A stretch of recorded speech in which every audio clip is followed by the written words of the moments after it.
Hey, Mignonette Bailey here with your Down and Dirty Garden tip. My question for you today is, do you know how much water your plants need?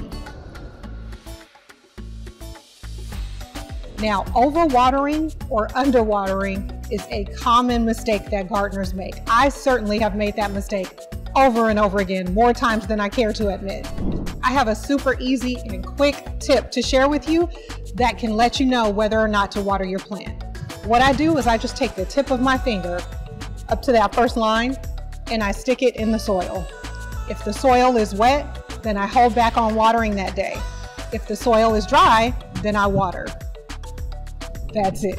It's really that simple.